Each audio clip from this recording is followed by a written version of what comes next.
Baik, kita mulai. Assalamualaikum warahmatullahi wabarakatuh. Selamat siang. Berikut ini perkuliahan Fisika Statistik. Dan kita masih belum evaluasi tengah semester ya. Jadi kita masih melanjutkan di topik yang ketiga.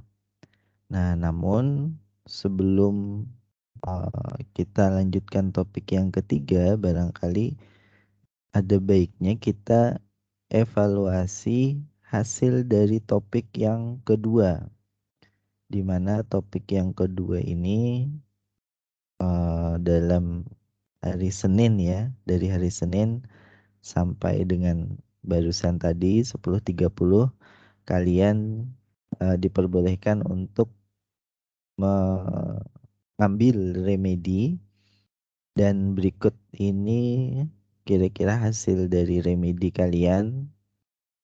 Mungkin masing-masing bisa melihat nilainya ya. Dari yang teratas, Diki Charlie 80% akurasinya. Akurasi dari 0 sampai 100 begitu ya. Sampai terus yang ke bawah. Mungkin ada beberapa dari kalian yang menggunakan user yang berbeda, tapi nanti aku jadikan satu begitu. Nah, mari kita bahas masing-masing pertanyaan ini begitu ya.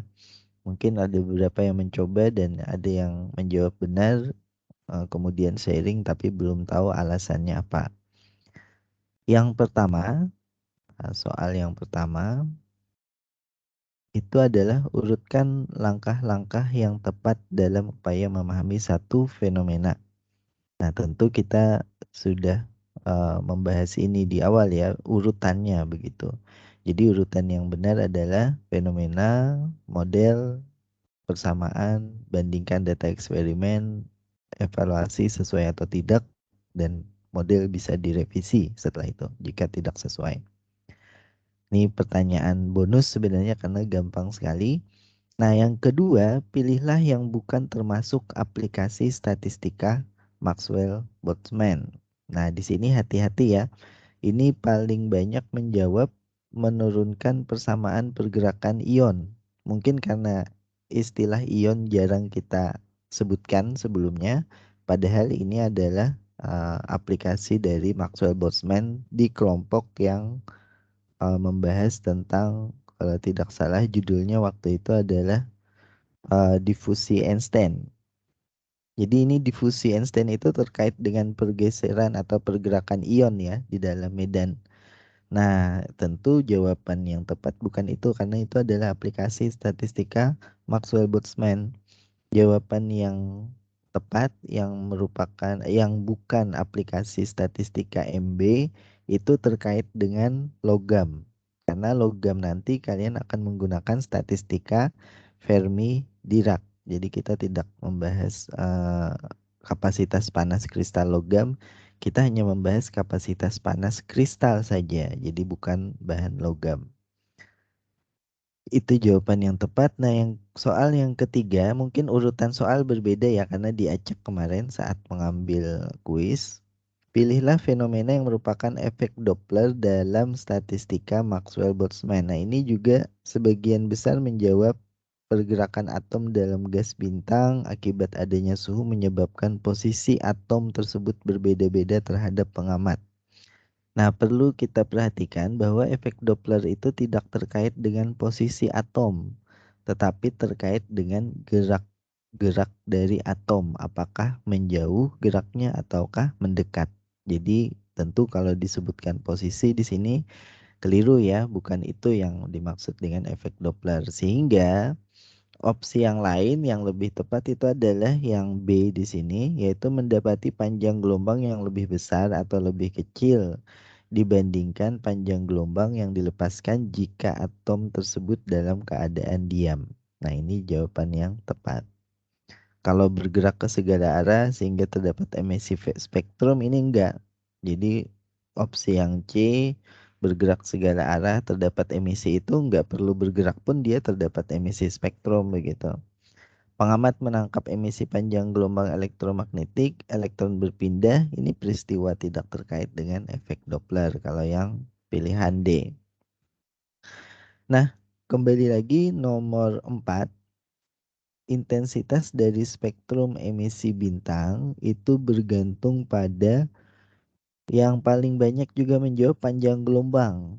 Nah, perlu diingat intensitas itu kan kuat dari medan atau gelombang elektromagnetik ya. Dia tidak bergantung pada panjang gelombang.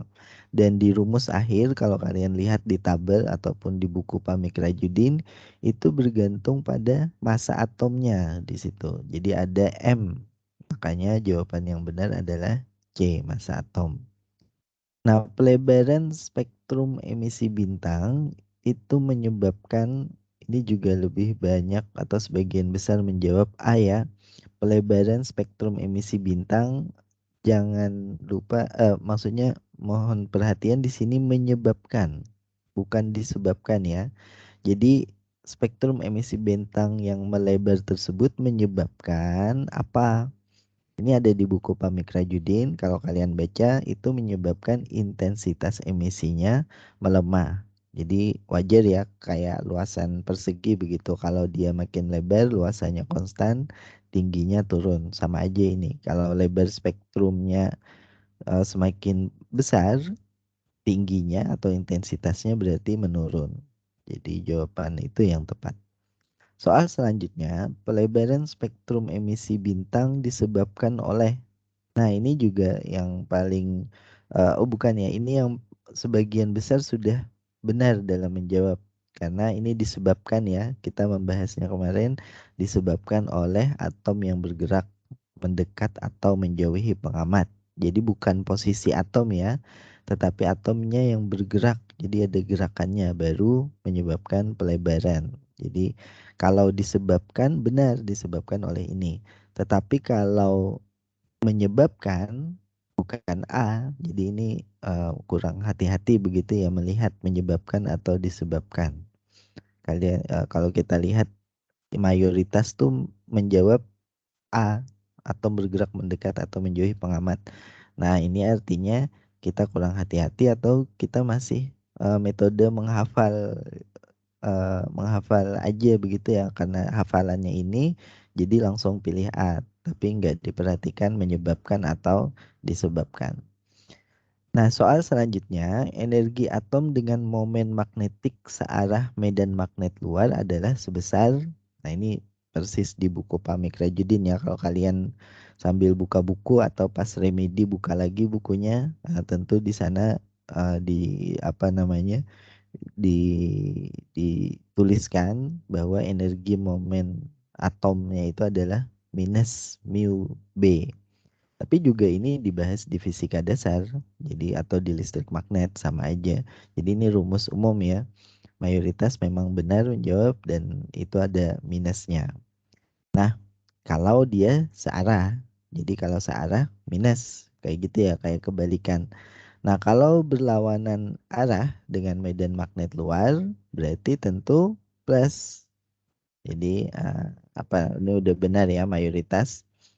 Nah, mungkin yang agak bingung soal selanjutnya ini. Peluang mendapatkan atom dengan arah momen magnetik searah medan magnet. Nah, ini harus cek di buku ya persamaannya. Peluang tentu P besar. Kalau arah momen magnetik searah dengan medan magnet berarti up. Jadi harus pilih P yang up. Tapi P yang up kan ada dua. Ada P up yang di bawah rumus N, ada P up yang berupa kalimat. Nah, yang berupa rumus N ini adalah U down, U ke bawah. Berarti ini berlawanan arah. Sementara yang ditanyakan itu adalah yang searah. Sehingga jawaban yang tepat itu adalah jumlah atom dengan momen searah B dibagi jumlah atom total di bawahnya. Ini sama ya, di bawahnya ini totalan semua. Jadi tidak ada perbedaan. Nah, ini mayoritas masih keliru. 26 peserta setelah remedi berhasil menjawab benar. Nah, Soal selanjutnya, atom dengan momen magnet berlawanan arah terhadap medan magnet luar sebanding jumlahnya dengan besaran berikut. Nah, ini berlawanan arah atom dengan momen magnet berlawanan arah dengan medan magnet luar. Sebanding jumlahnya, ini jumlahnya ya. Tentu kita menggunakan eksponensial yang lengkap. Jadi kalau kalian jawab B tidak lengkap jawabannya, dan ini B pun ini kebalikan ya, karena ini minus, jangan lupa eksponensial minus. Kalau jawab T mungkin benar karena mikir ini minus ya, kebalikan jadi eh, pangkat, tetapi ini kurang lengkap. Jadi jawaban D, jawaban medan magnet itu keliru, jawaban suhu kurang lengkap, jawaban E plus ini keliru, sementara jawaban yang benar adalah E pangkat minus, berlawanan arah terhadap medan magnet luar. Nah, kemudian soal selanjutnya, pada suhu mendekati 0 Kelvin, rata-rata momen magnetik adalah sebesar, nah ini tentu suhu mendekati 0 Kelvin ya. Momen magnetiknya kalau di buku Pamik Rajudin sebesar mu, yaitu momen magnetik atom, bukan momen magnetik elektron ya, karena kita tidak membahas yang elektron. Jawaban C tentu salah ini karena ini energi. Mu dikali B itu energi. Jawaban yang D juga keliru. Ini adalah momen rata-rata, tidak menjawab pertanyaan. Jadi pertanyaannya ditanya rata-rata momen, dijawab dengan simbol rata-rata momen. Bukan itu maksudnya. Nah, ini juga mungkin karena banyak mengandalkan hafalan, jadi ingatnya rumusnya mu rata-rata, udah ambil pilihan ini, padahal tidak begitu ya. Nomor selanjutnya, model atau pendekatan dalam menghitung energi rata-rata getaran atom dalam kristal. Ini vibrasi kristal ya. Topik yang ketiga, yang terakhir, itu adalah ini paling banyak memilih energi setiap atom kelipatan dari ini. Karena rumusnya ada ini ya. N plus setengah, walaupun ini sebenarnya H coret omega ya, harusnya bukan H omega.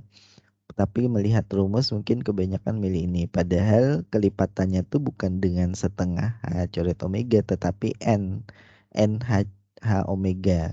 Itu kelipatannya. Jadi rumusnya bukan N plus setengah kalau dituliskan kelipatan, tetapi NH omega. Nah, jawaban yang benar sehingga itu adalah kalau A juga bukan, terdapat interaksi antara atom, terdapat interaksi. Bukan, malah modelnya itu tidak terdapat interaksi begitu ya. Setiap atom bergetar bebas, tidak, dia harus bergetar harmonik bebas. Nah, sementara itu yang terakhir sisanya yang paling mungkin benar berarti sederhana saja bahwa energinya itu terkuantisasi. Tidak disebutkan sini kuantisasinya adalah NH coret omega, dan ini opsi terakhir yang paling benar di antara yang lain karena yang lainnya salah begitu ya. Nah, peluang sebuah atom bergetar memiliki energi sebesar N plus setengah H omega atau N plus setengah H coret ya, sebenarnya H coret omega itu adalah paling gampang nih sebenarnya berbanding terbalik dengan Z, karena fungsi partisi ya, Z selalu di bawah. Jadi kalau ingat hafal dengan rumusnya, tentu dia berbanding terbalik dengan Z. Jika pada ini soal selanjutnya, jika pada getaran kisi kristal terdapat osilator harmonik dengan energi 0 dan Kt, maka nilai fungsi partisi. Nah, ini berarti harus coret-coretan ya sedikit atau menghitung. Kita ingat fungsi partisi itu adalah eksponensial minus beta dengan energi. Minus beta kali energi. Jadi kalau di sini 0, eksponensial minus 0 ya 1 begitu ya. Berarti jawaban yang benar mesti 1 depannya. Ditambah KT, berarti eksponensial minus apa namanya? Beta E. Nah, energinya adalah KT. Jangan lupa bahwa beta itu adalah 1/KT. Sehingga beta dikalikan KT hasilnya adalah 1. Sehingga suku yang kedua itu adalah eksponensial minus 1. Nah, Nah, di sini eksponensial minus satu itu cuma opsi yang ini, C, 1 + 1/E. Ini kan eksponensial minus satu karena dia 1/. Nah, ini mayoritas sudah benar ya menjawab bahwa jawaban yang benar itu nilai fungsi partisi adalah 1 ditambah 1/E. E itu apa bilangan natural begitu ya, 2,7 sekian kalau nggak salah. Jadi ini 1 dibagi 2,7 ditambahkan 1. Itulah nilai fungsi partisi.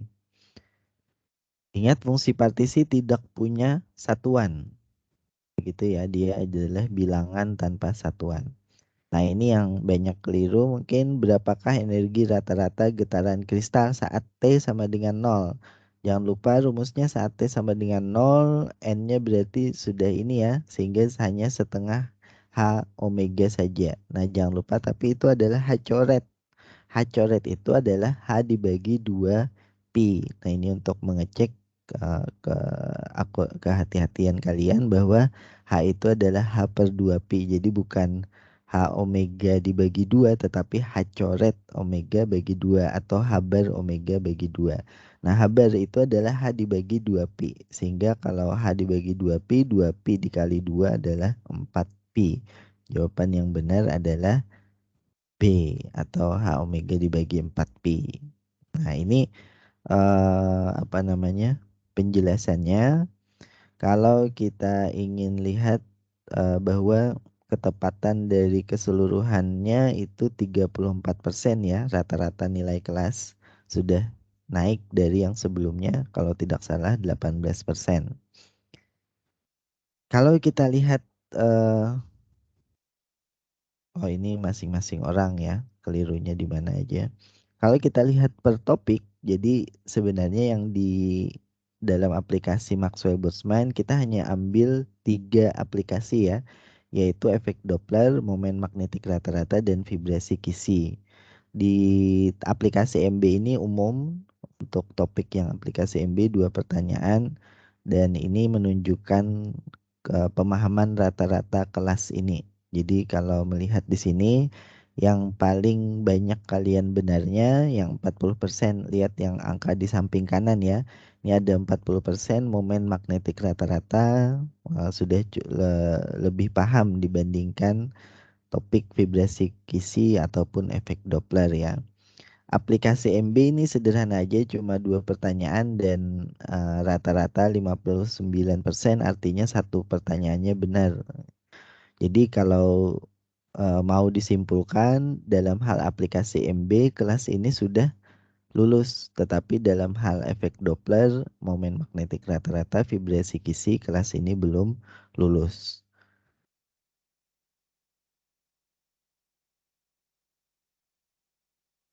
Kalau akurasi siswa sayangnya tidak bisa dilihat ya. Jadi akurasi per orang mungkin harus manual melihatnya. Jadi ini akurasi per kelas. Nah, kira-kira ini apa namanya? Hasil evaluasinya di Microsoft Teams atau Microsoft Meeting ini itu ada Q&A. Jadi kalian silahkan tuliskan pertanyaan di sini terkait dengan soal yang tadi pembahasannya. Kalau tidak ada kita terus lanjut. Jadi sekarang silahkan apa namanya? Buka Q&A. Kalau mau chat langsung di situ ada Q&A, bukan chat biasa ya, tapi Q&A pertanyaan, kalian bisa tuliskan pertanyaan di sana. Sementara itu kita tunggu sekitar kurang 5 menit. Kalau mau apa namanya berbicara langsung silahkan open mic. Kalau mau di Q&A juga silahkan. Ini aku kasih contoh Q&A.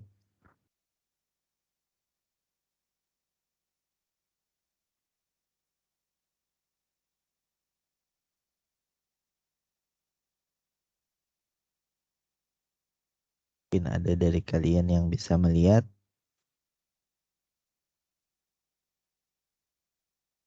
Itu contoh Q&A. Jadi dibuka dulu Q&A-nya ya, baru kelihatan kayaknya.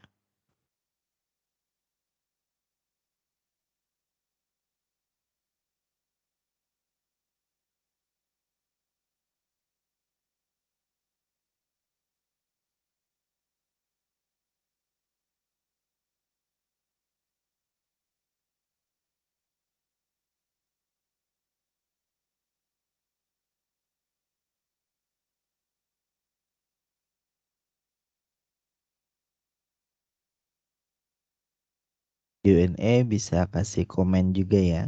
Kalau masih ada yang mau mengelaborasi jawabannya di Q&A, kasih komen.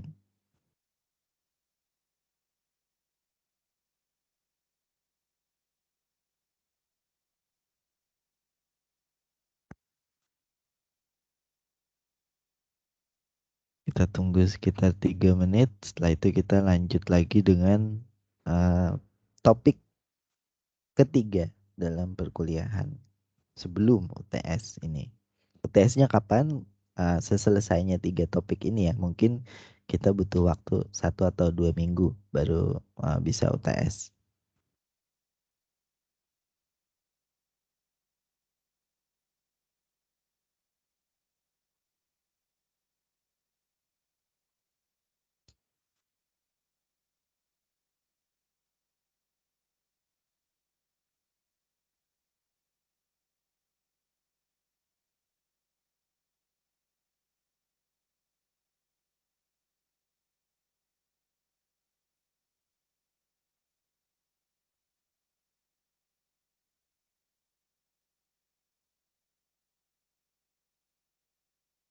Silahkan Jo Indah untuk raise hand ya. Langsung Pak, open izin mic. bertanya, Pak. Ya, Eh, yang tentang pelebaran spektrum emisi bintang itu, Pak, yang menyebabkan dan disebabkan. Boleh dijelasin ulang nggak, Pak? yang menyebabkan dan disebabkan Dan berarti terkait 2 pertanyaan ini. Pelebaran ya, spektrum emisi bintang menyebabkan. Ini sebab akibat ya. Berarti kalau dia menyebabkan, yang duluan ada itu spektrum emisi bintangnya. Spektrum emisi bintangnya melebar itu duluan ada ya. Sehingga intensitasnya menurun. Eh, Kayak gitu kalimatnya. Nah, menyebabkan intensitas emisinya melemah. Sementara itu, pelebaran spektrum itu sendiri bisa muncul disebabkan oleh apa? Jadi sebelum pelebaran itu ada apa? Yaitu ada atom yang sedang bergerak mendekat atau menjauhi pengamat. Jadi kalau diurutkan sebab akibatnya, atom dulu bergerak mendekat menjauhi pengamat, baru pelebaran spektrum emisi bintang, kemudian intensitas dari emisi. Sebab akibatnya seperti itu.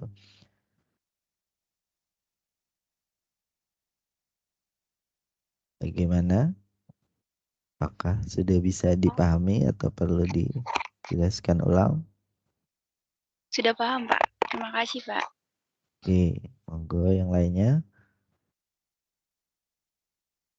Mau Q&A atau mau langsung open mic silahkan.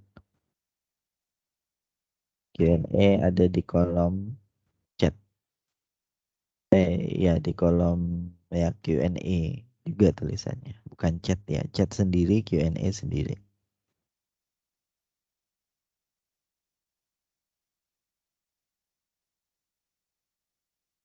Baik, sudah tidak ada. Kalau tidak ada, kita lanjut ke topik ketiga di perkuliahan ini,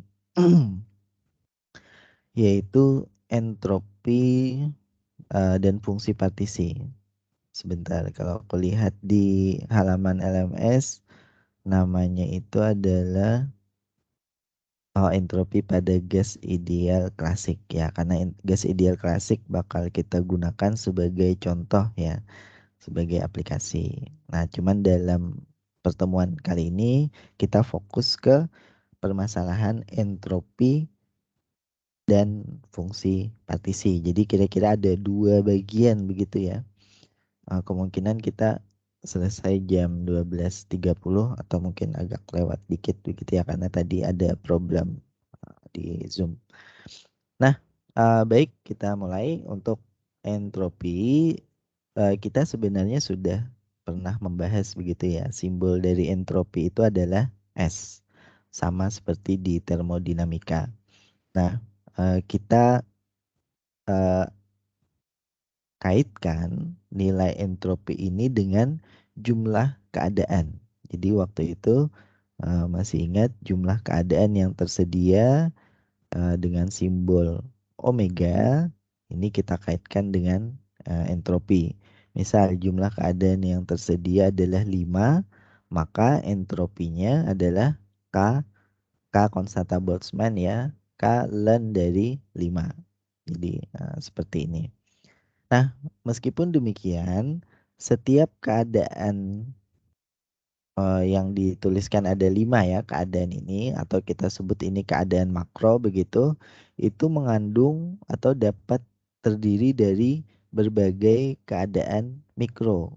Jadi kita balik dengan definisi sebelumnya, keadaan mikro yang pertama, kemudian ini yang kedua, ini yang ketiga, ini yang keempat. Jadi masing-masing dari satu keadaan ini bisa memiliki banyak keadaan mikro. Sehingga kita juga punya entropi untuk keadaan mikro yaitu K ln 4 misalnya. Karena di sini ada 4 ya yang sebagai contoh kita. Seperti itu. Jadi ada dua entropi yang kita tuliskan di sini. Nah, terkait dengan simbol, kita gunakan simbol N besar untuk menunjukkan jumlah keadaan mikro. Sementara itu kita gunakan simbol ini N kecil. Ini referensinya adalah bukunya Blundell begitu ya. Mungkin aku tuliskan. Referensinya ada di buku Blundell. Kalau ingin membacanya nanti silahkan. Thermal physics, konsep in thermal physics begitu ya judulnya. Mungkin aku kasih judul ini konsep in thermal. Judulnya adalah konsep in thermal physics kalau tidak salah begini. Cari aja dari situ. Nah, N kecil I itu adalah jumlah keadaan keadaan mikro sama jumlah tetapi dalam satu keadaan makro yang ke I. Keadaan makro ke I. Nah, dengan demikian, kalau ini adalah jumlah keadaan mikro dalam keadaan makro ke I, ini ya, keadaan makro ke 1 misal ada 4 keadaan mikro, kemudian keadaan makro kedua misal ada 3 ya, 1, 2, 3 dan seterusnya begitu. Berarti ini adalah N, bukan, ini totalan ya jumlah keadaan mikro. Berarti NI-nya ada 4, sementara NI-nya di sini ada 3. Begitu ya jumlah keadaan mikro dalam keadaan makro ke I. Nah, sementara ini adalah 1, 2 ini adalah I. Keadaan makro pertama jumlah keadaan mikronya adalah 4, keadaan makro kedua jumlah keadaan mikronya adalah 3. Nah, sehingga dengan demikian kalau kita jumlahkan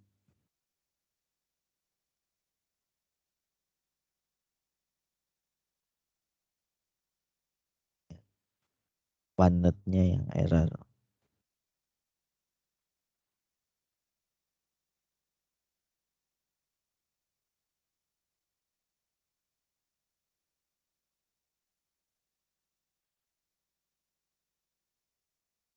Sebentar aku ada ini dulu.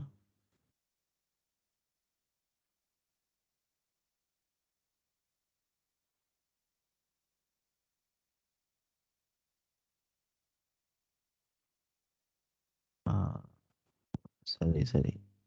Ini ya.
Oke, baik. Kita lanjutkan ya.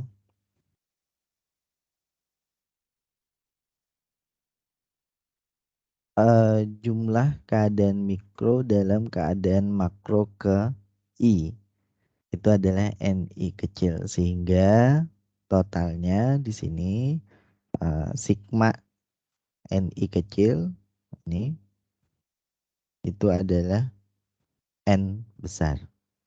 Nah, dengan demikian N besar itu adalah jumlah keadaan mikro ya semuanya. Nah, kemudian kita definisikan PI itu adalah peluang mendapatkan peluang eh, atau peluang sistem begitu aja ya, peluang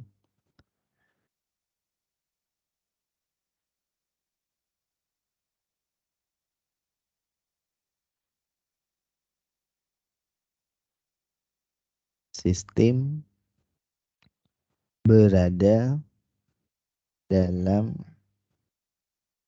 keadaan mikro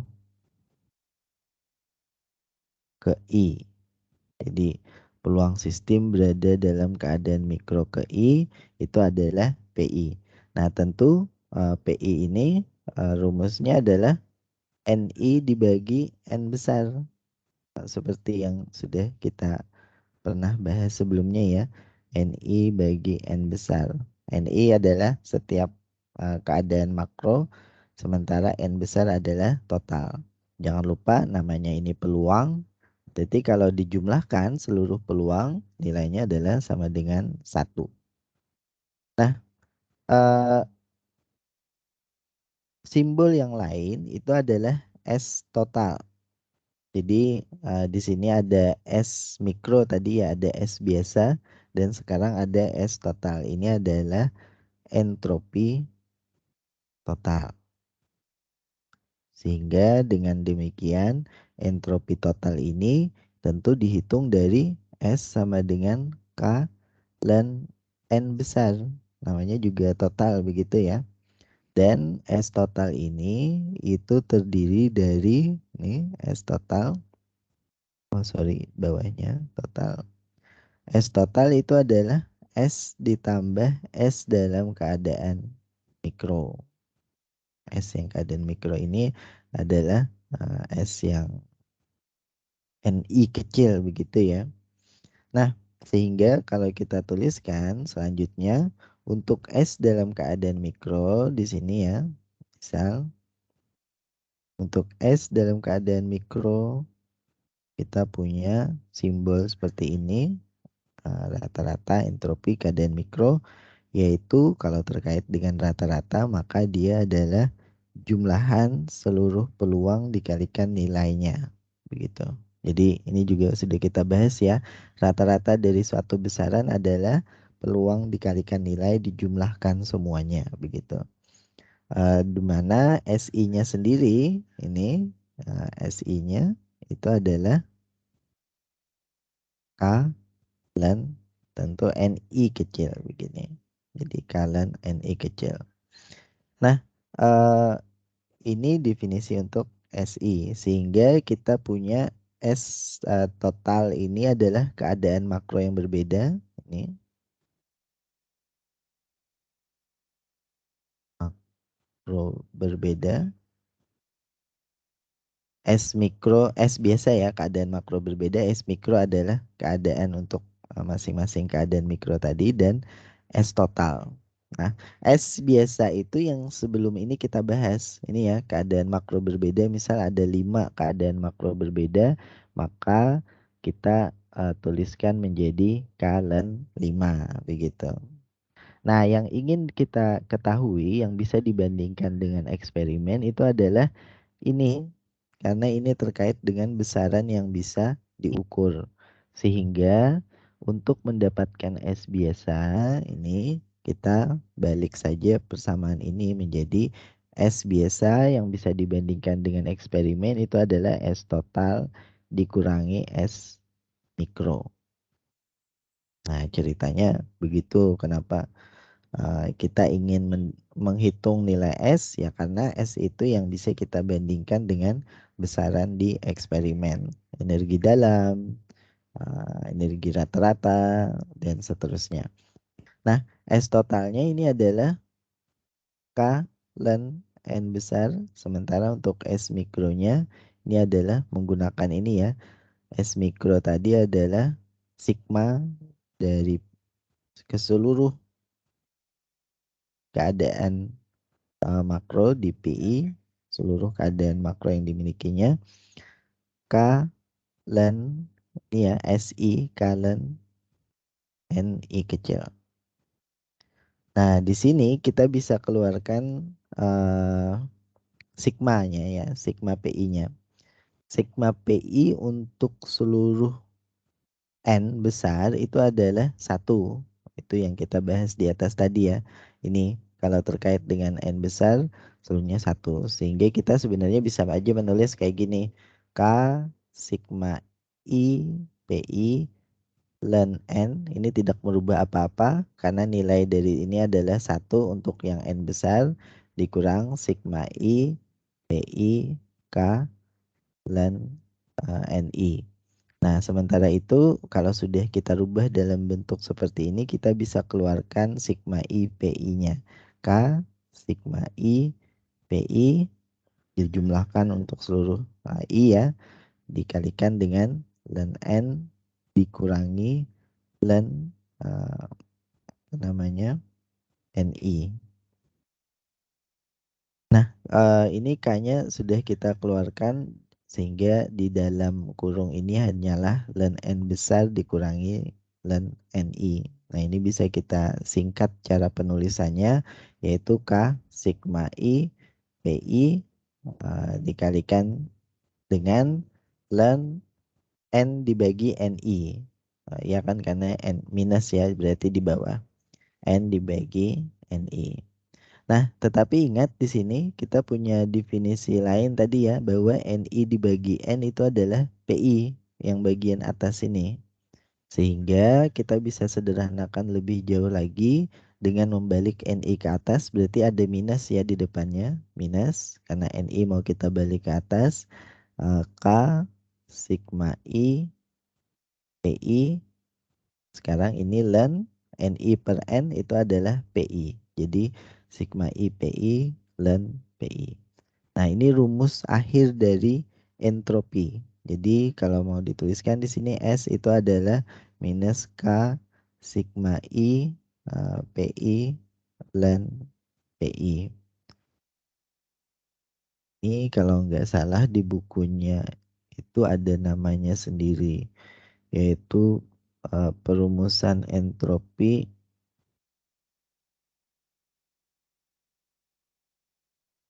menurut Bapak Gibbs.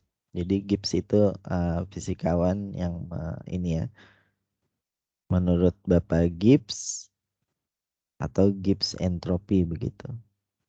Sama entropi biasa cuma menurut perhitungan Bapak Gibbs atau rumusan dari Bapak Gibbs itu seperti ini yaitu min K sigma I PI ln PI. Ingat ini sudah memperhitungkan entropi total dan entropi di dalam masing-masing keadaan makro. Jadi lebih akurat begitu ya, lebih detail rumusan yang diberikan oleh Bapak Gibbs. Nah, kita akan pakai rumusan ini dalam pembahasan fungsi partisi. Jadi part 2 dalam topik perkuliahan hari ini ya, fungsi partisi dan entropi.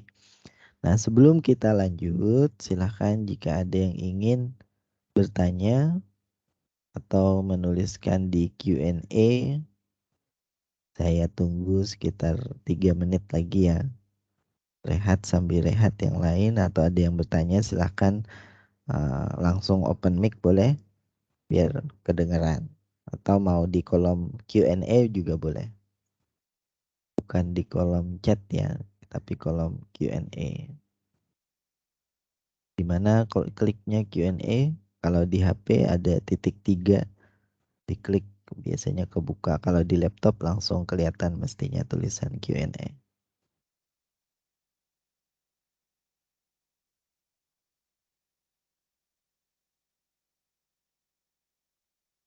Silahkan, Siva.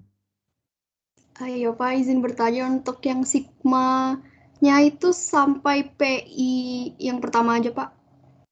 Sigmanya itu sampai PI yang pertama aja kah? Yang di mana ya maksudnya? Yang Sigma. hasil akhir S sama dengannya, Pak. Oh ini S sama dengan minus K. Sigma I hanya PI yang pertama saja kah? Len PI-nya tidak begitu ya? Iya, Pak. Oh, sigma ini digunakan untuk semua besaran yang ada di hadapannya kalau ada simbol subscript I. Subscribe I ini ya. Jadi apapun simbol setelah sigma yang ada I kecil di bawahnya itu harus dijumlahkan. Jadi aturan matematikanya atau penulisannya seperti itu. Sehingga sini kalau misal kita modif persamaan mungkin ada hal lain, kita kalikan dengan simbol lain misalnya M, terus M-nya tidak ada I berarti M-nya boleh ditaruh di depan. Boleh ditaruh di belakang juga. Tapi kalau ada I maka dia harus ditaruh di belakang, di depan sigma ini ya, dan dijumlahkan. Jadi jawabannya adalah iya, PI-nya tidak, PI-nya dijumlahkan juga yang len PI untuk seluruh I, tidak hanya yang PI depan. Baik, silakan yang lain kalau ada pertanyaan atau di kolom Q&A boleh.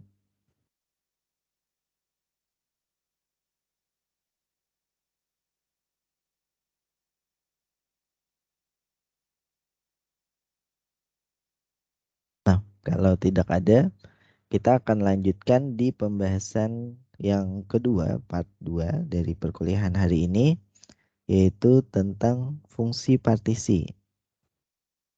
Sebelumnya sudah pernah kita singgung atau ada pula di kuis ya, karena sudah pernah kita bahas fungsi partisi itu apa.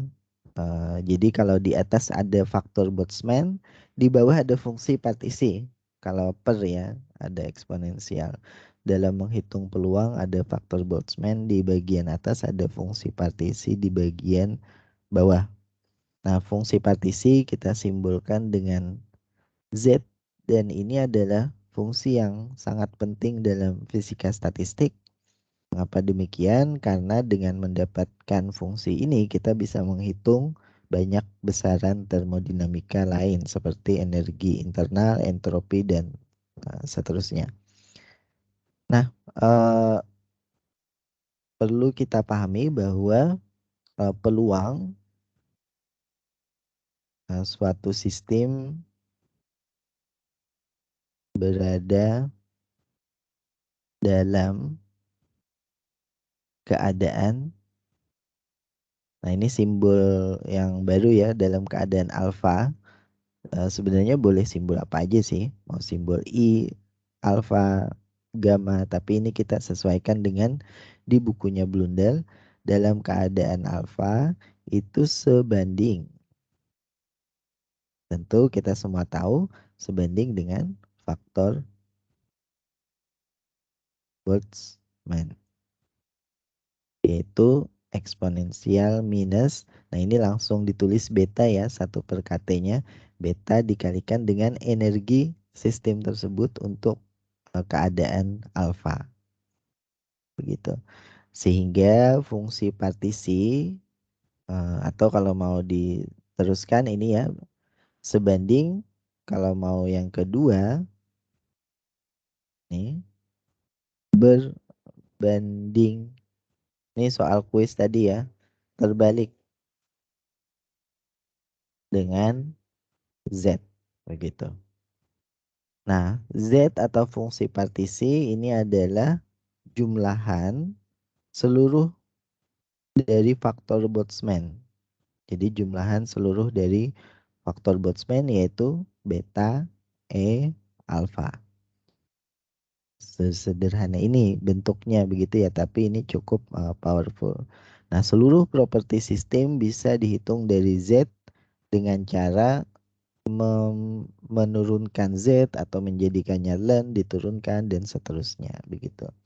Sehingga kalau kita ambil satu kesimpulan, metode di dalam fisika statistik atau langkah-langkah misal penyelesaian ya, penyelesaian persoalan fisika statistik itu dengan demikian adalah sebagai berikut. Pertama, kalian harus definisikan atau apa namanya, pahami ini fenomenanya apa. Ini selalu ya, yang pertama ada fenomena di alam begitu. Kemudian yang kedua, kita membuat model. Nah, yang ketiga, langkah selanjutnya adalah, nah ini yang terkait dengan fungsi partisi ya. Kita definisikan persamaannya dalam bentuk fungsi partisi. Sesudah kita dapat bentuk fungsi partisinya, baru hitung besaran yang bisa dibandingkan dengan eksperimen. Atau dalam hal ini kita sebut ini sebagai besaran termodinamika. Kemudian didapat satu data, dibandingkanlah data itu dengan data eksperimen. Kalau tidak sesuai, revisi saja modelnya, gampang kan? Revisi. Nah, ini kalau tidak sesuai begitu ya. Jadi tidak ada risiko lain, ya udah, ubah model kita. Kalau sesuai berarti ini menjadi persamaan final begitu yang bisa dipakai untuk kegiatan selanjutnya. Nah, ini adalah metodenya fisikawan begitu ya. Dan kalau kalian sempat menonton Pak Mikrajudin, penulis buku fisika statistik tersebut dari ITB, beliau penulis buku fisika dasar juga, peneliti yang sangat aktif. Beliau sempat presentasi minggu lalu atau 2 minggu lalu rasanya terkait dengan bagaimana memanfaatkan tools seperti ini atau skill ya. Ini skill seorang fisikawan seperti ini dalam meneliti fenomena di sekitar. Fenomena sekitar itu ada banyak. Jadi bahkan beliau mencontohkan hal-hal sederhana. Misalnya beliau bermain dengan alili. Alili atau kembang api yang apa? Yang biasa dinyalakan anak-anak begitu ya, yang panjang begitu. Di sini ada mesiunya sepanjang ini, kemudian nanti terbakar pelan-pelan. Dan beliau bisa menurunkan persamaan untuk pembengkokan dari kawat alilinya ini. Apa ya namanya bahasa Indonesia, alili atau apa gitu ya. Macam-macam. Eh, Contoh fenomena lain yang beliau analisis adalah menguras air jemuran. Jadi kain begitu, sarung misal, kemudian dipilin. Kalau kita menguras habis nyuci kan, dipilin kemudian dikuras, ini airnya netes semua kan di sini. Nah, beliau bisa menurunkan fungsi untuk menguras air dari sarung yang habis basah, habis dicuci begitu. Jadi ini satu makalah juga ditulis, dipublikasikan. Jadi hal-hal sederhana saja yang tidak perlu peralatan canggih bisa dianalisis dengan memanfaatkan skill yang seperti ini. Karena memang ya beliau masternya di bidang fisika statistik begitu ya, nulis buku. Jadi beliau paham betul dengan skill seperti ini. Nah, kita itu sebenarnya dituntut memiliki skill seperti ini juga paling tidak. Jadi kalau mau tugas akhir, ini bisa banget hal-hal sederhana di sekitar kita. Cari, kita bikin model, turunkan Z-nya, hitung besaran termodinamika, bandingkan eksperimen, persamaannya betul apa tidak. Tulis dalam tugas akhir skripsi. Nah, silakan kalau ada yang tertarik mengikuti kayak gini, tidak perlu alat di laboratorium, cukup alat di rumah kita saja. Tidak perlu apa namanya, bayar analisis segala macam, cukup di rumah saja melakukan hal-hal yang seperti ini. Cuman mikirnya ini bakal banyak banget, mikirnya banyak, alatnya dikit, kayak gitu kira-kira. Tapi kalau tertarik silahkan mau dipelajari seperti ini buat tugas akhir dari sekarang mau kayak gini ya murah meriah. Nah, dengan demikian utamanya kita ingin mencari Z ini ya. Z-nya bagaimana atau fungsi partisinya bagaimana. Nah, dalam hal menulis fungsi partisi, contohnya di buku Blundell itu ada banyak, ada contoh dua tingkat energi, nih, dua tingkat energi, ada contoh tidak terbatas ya infinite, infinite tingkat energi, ada contoh yang osilator harmonik.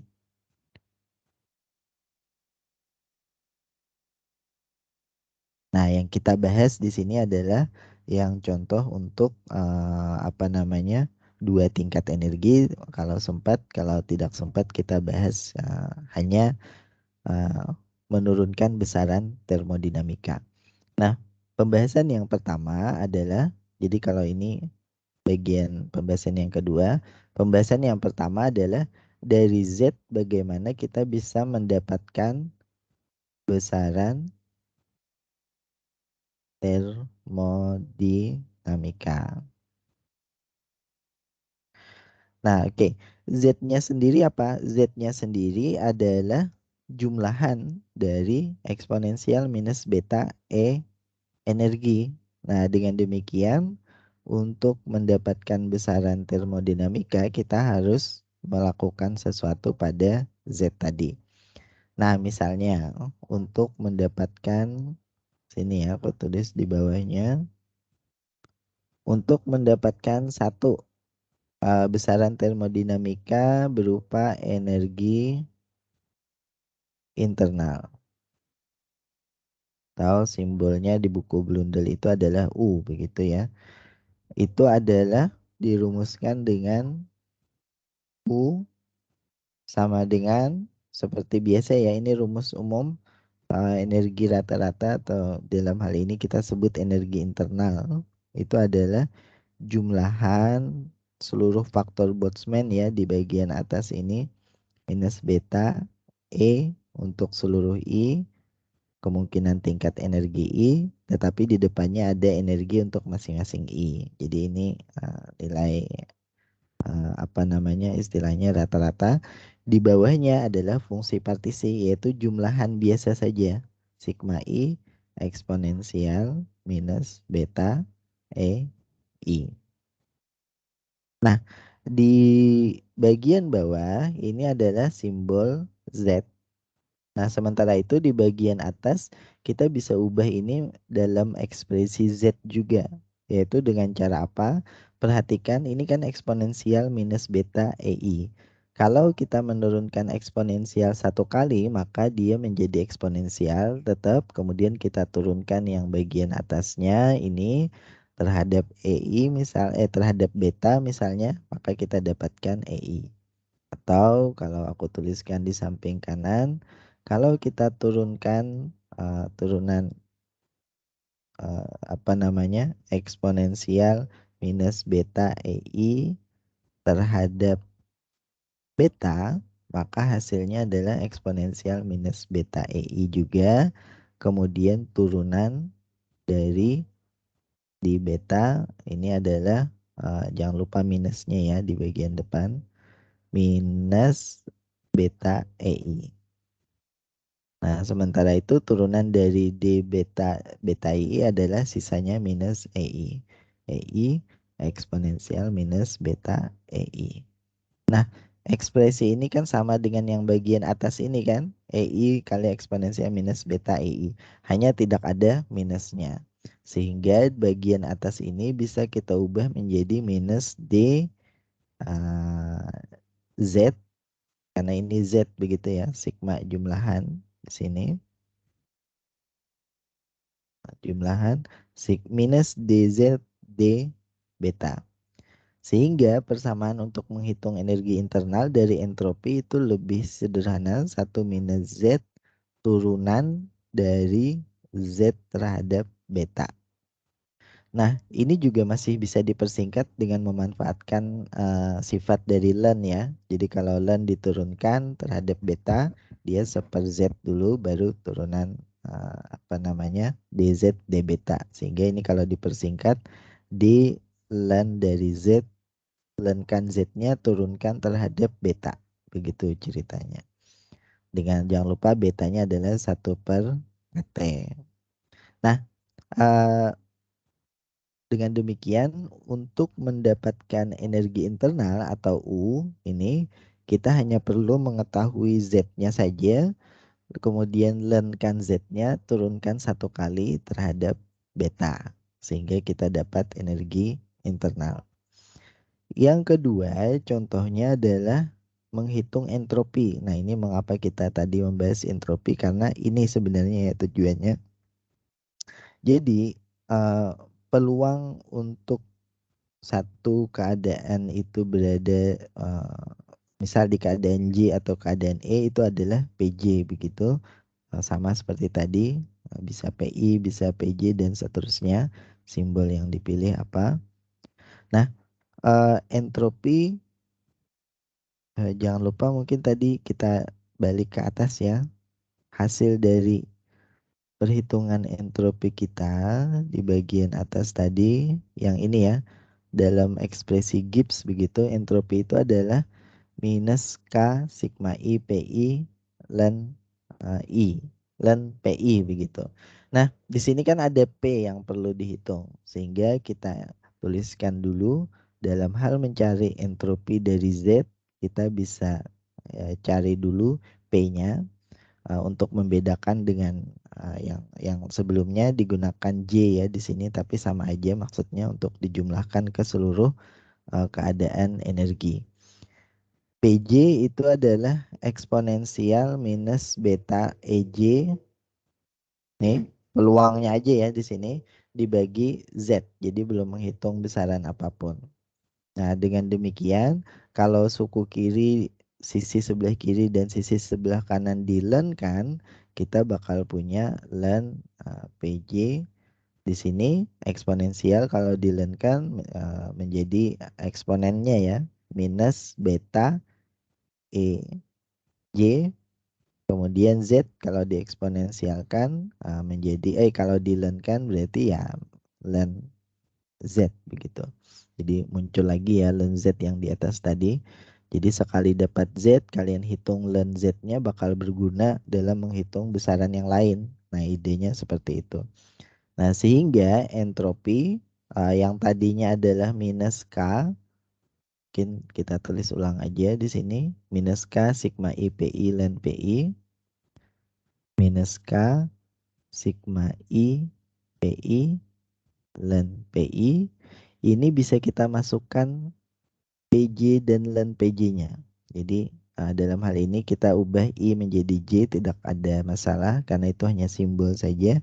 Sehingga kalau dimasukkan maka ekspresi entropinya menjadi, jangan lupa ini ada minus ya. Ln PJ minusnya ke depan menjadi plus, sehingga tersisa K sekarang yang plus sigma I, dan ini adalah PJ begitu ya.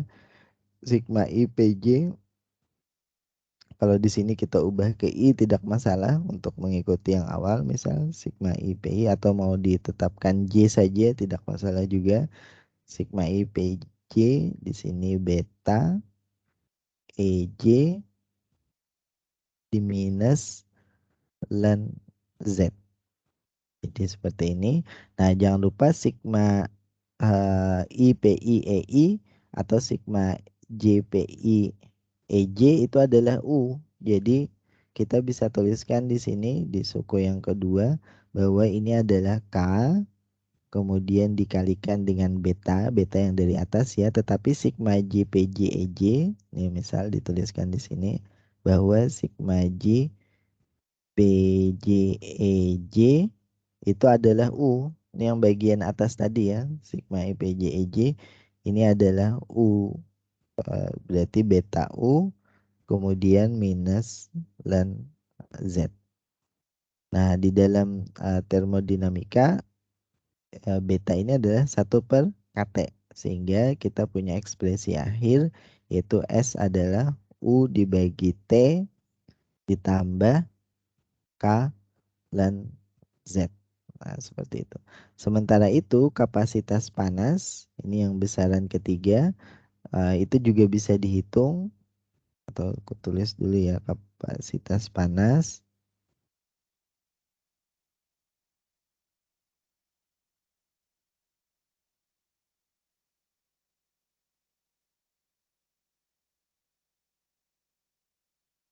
Oh sorry OneNote-nya lagi crash.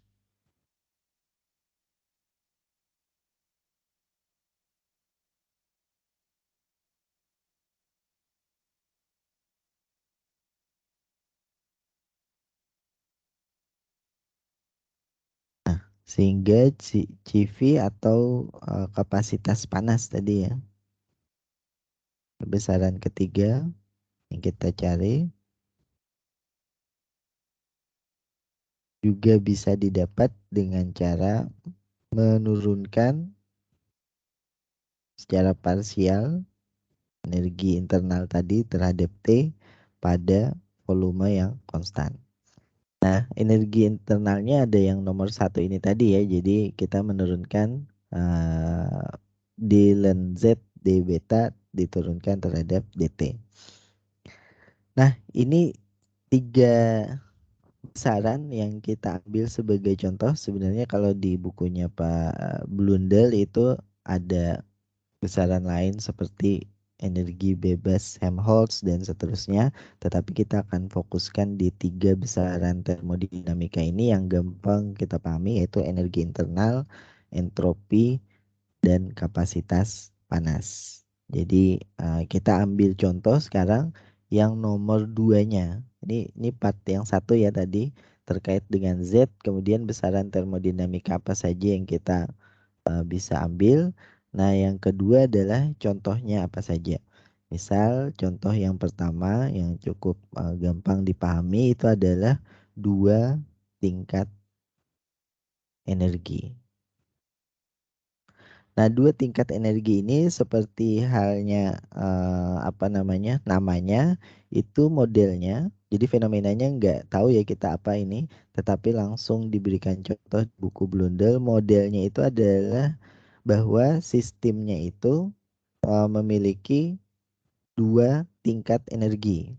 Dua tingkat energi itu kalau digambarkan secara diagram cuma ada seperti ini ya, sementara sumbu Y-nya adalah energi. Cuma ada dua tingkat energi, yaitu tingkat energi yang atas dan tingkat energi yang bawah. Nah, kita boleh mengatur supaya nolnya di bawah sini. Sebentar ya, ada azan dulu.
Baik, kita lanjutkan. Jadi model untuk dua tingkat energi dalam diagram hanya seperti ini ya, dua garis begitu. Kita boleh menempatkan nolnya di mana saja, mau di bawah nol, kemudian di atas ini adalah uh, E1, biasanya seperti ini ya. Tetapi kita juga boleh menggunakan misalnya nolnya bukan di bagian bawah, tetapi di bagian tengah, sembarang. Jadi kalau di bukunya Blundell, tekniknya adalah nol itu ada di bagian tengah ini. Ini energi sama dengan nol, tetapi tidak boleh sistem berada dalam energi nol. Sistem hanya boleh berada dalam energi ini yang atas atau energi yang bawah. Katakanlah ini atas atau positif begitu ya. Ini adalah E yang negatif karena nolnya ada di sini. Nah, energi yang positif dan energi yang negatif ini, energi di bagian atas dan bawah ini, uh, nilainya berapa? Nilainya bisa didefinisikan dari lebar celahnya ini. Jadi biasanya selang energi dalam peristiwa fotosel atau sel surya begitu ya, dua tingkat energi ini yang begitu diperhatikan. Ini adalah delta selang energinya, sehingga E plus ini adalah setengah jalan dari nol ke atas. Dengan demikian E plus ini adalah setengah dari delta positif begitu ya. Sementara yang E minus ini adalah ke bawah, sehingga gampangnya adalah minus setengah delta. Jadi kita sudah tahu ada dua tingkat energi, simbolnya E plus dan E minus. Nah, dengan demikian fungsi partisinya bagaimana? Ini persamaan atau Z ya. Metode langkah yang kedua di dalam metode kita. Jadi fenomena nggak dibahas, fenomenanya apa, mungkin sel surya atau segala macam. Modelnya tadi dua tingkat energi. Sekarang pertanyaan selanjutnya Z. Z-nya bagaimana? Nah, Z-nya jangan lupa ini sederhananya adalah Z itu jumlahan dari faktor Boltzmann. Jadi E minus beta E plus ditambah E minus beta E minus. Nah, apakah ada energi yang lain atau tingkat energi yang lain? Tidak ada. Namanya contohnya juga hanya dua. Berarti jumlahan fungsi partisinya hanya sampai dua ini saja. Nah, masukkan ekspresi dari energinya. Eksponensial minus beta setengah dari delta atau delta per 2 begitu ya. Ditambah eksponensial. Nah, ini karena minus-minus berarti plus ya. Plus beta setengah dari delta. Nah, inilah bentuk fungsi partisinya. Nah, kita lanjut. Setelah dapatkan fungsi partisi, apa yang harus dilakukan? Kita coba turunkan besaran termodinamikanya. Jadi, besaran termodinamika ini yang dapat dibandingkan dengan hasil atau data dari eksperimen. Nah, besaran termodinamika apa saja yang ingin kita ketahui? Yang pertama, tentu besaran termodinamika dari energi internal atau U tadi ya simbolnya. Jadi kalau di sini berarti kita ingin mengetahui tentang U, nilai U, besaran termodinamika U.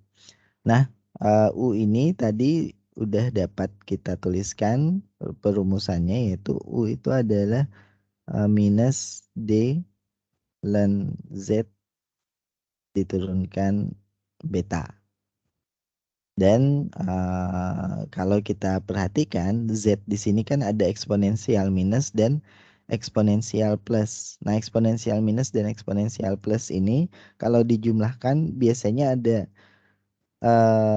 fungsi yang sederhana atau yang lebih singkat penulisannya, yaitu menggunakan cos hyperbolik. Jadi cos hyperbolik itu adalah setengah dari eksponensial minus dan tambah eksponensial plus. Jadi kalau setengahnya berarti di sini harus ada dua kali cos hyperbolik begitu ya. Dari apa? Dari tentu beta lambda per 2. Jadi ini sederhananya, nilai dari Z adalah 2 cos hiperbolik beta lambda per 2.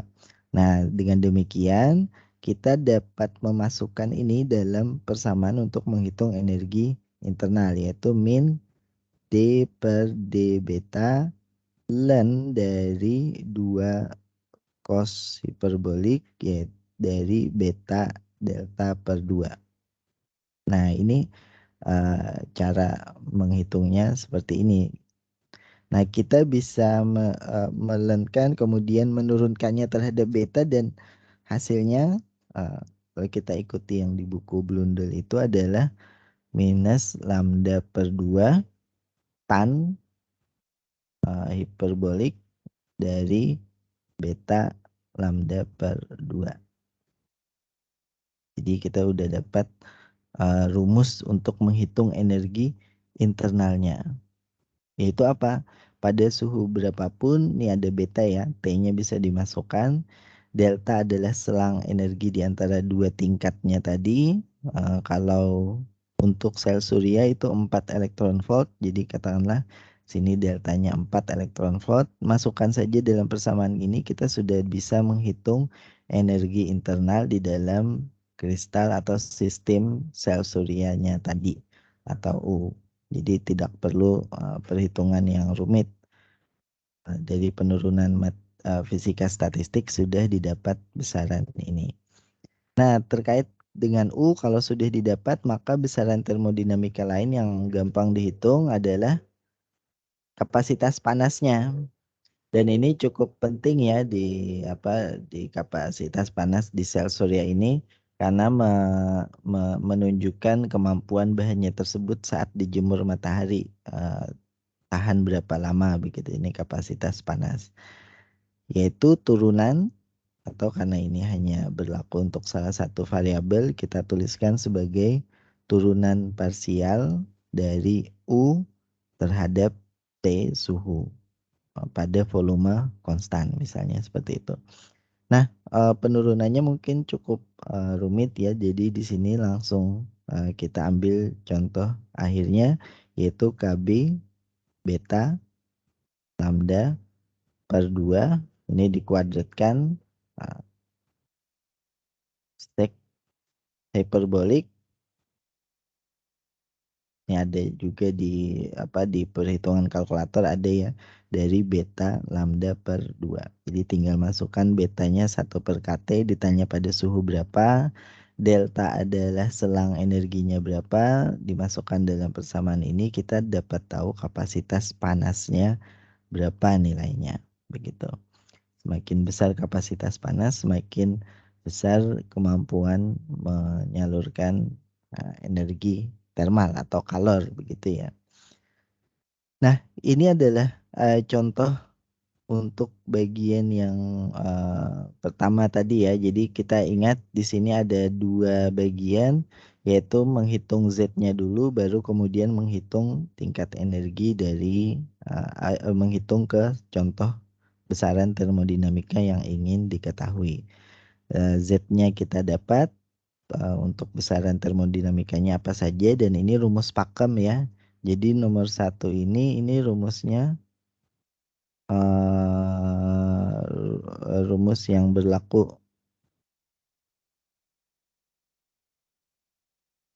Ini berlaku untuk semua fenomena. Begitu ceritanya. Sementara yang nomor 2 ini, rumus yang ini bahwa U itu adalah minus delta per 2 tan hiperbolik beta delta per 2. Kapasitas panas adalah ini. Ini adalah rumus yang hanya berlaku untuk masing-masing fenomena. Sehingga kalau ditulis berlaku untuk masing-masing fenomena. Nah, kira-kira begini gambarannya mengapa kita demikian tertarik dengan Z atau fungsi partisi, karena dengan fungsi partisi kita bisa hitung besaran termodinamika lainnya. Nah, apakah ada pertanyaan? Silakan langsung atau di kolom Q&A.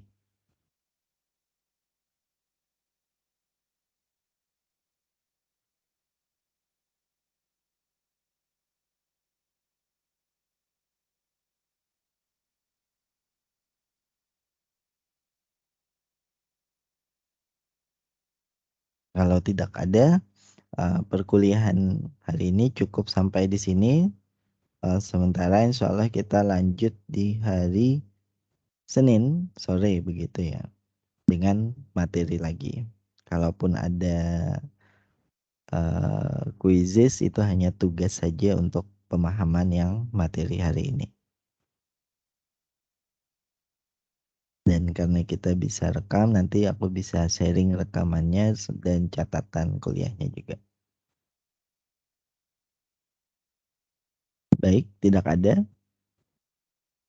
Kalau tidak ada, kita cukupkan sampai di sini. Terima kasih. Assalamualaikum warahmatullahi wabarakatuh. Jangan lupa isi absensi di LMS-nya. Kalau nggak salah sudah ada ya di LMS-nya untuk absensi. Jadi kalian bisa mengisi di situ.